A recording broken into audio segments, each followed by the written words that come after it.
Hi, this is Dr. Greg Gillum, CEO of Human Fusion, and welcome to the book review on Leading Change by John Kotter, one of the seminal books in management and leadership history, quite frankly.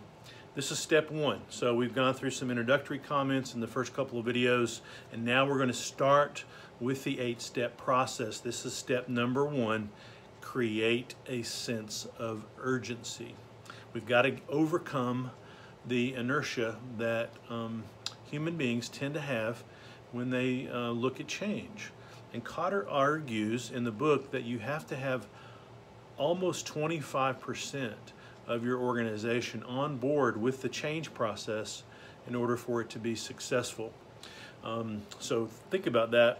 1 out of every 4 people has got to be on board, or it's not going to work. And so there's a lot of heavy lifting here.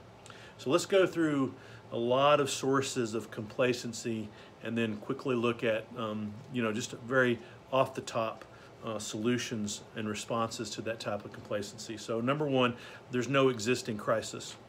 So when people don't see a crisis, if they're not experiencing a threat, then they're not going to want to change. They see no reason to. And so Kotter argues in the book that you should really actually create a crisis. Now, if you can manufacture one that gets the point across, that's great, but he even argues that you should allow a financial setback just to establish the point that, hey, we need to wake up. We need to get with it here. So that's number one. Number two, visible resources that scream success. So the company Learjet that's flying in, all of the executives that park up front in their $100,000 automobiles, those types of things. I'm exaggerating a little bit, but you know what I mean. Every company has these signs that of external success. Get rid of them.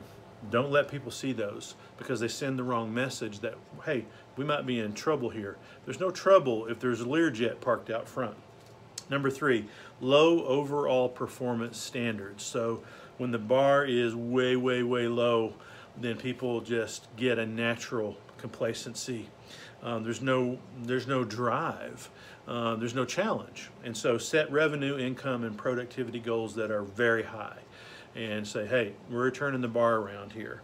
Number four, organizational structures that focus on very narrow functional goals. So for instance, the HR team only has HR goals. Well, make goals that are applicable broadly. So maybe the HR team with the marketing team with the one of the operations teams has a shared goal.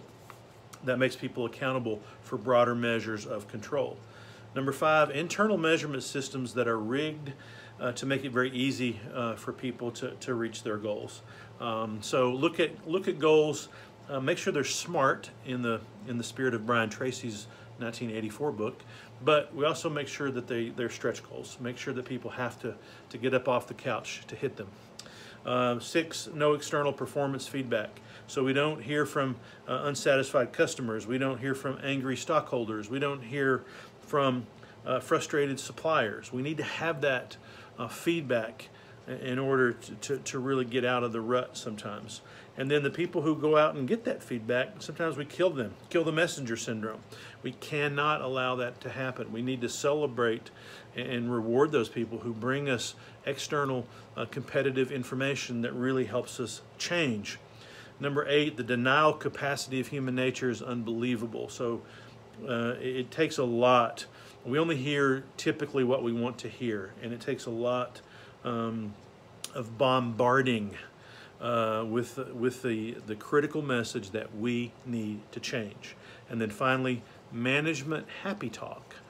I never heard about that, never got trained on that, but still, when we only focus on our past successes and we don't really set the stage, set the bar for the future. We're always looking back, never looking forward, and that's dangerous. And that's step one: create a sense of urgency. If you like these types of management-related videos, please subscribe to Human Fusion, and we'll keep you up to date on all the latest management trends that are affecting your practice. Thanks.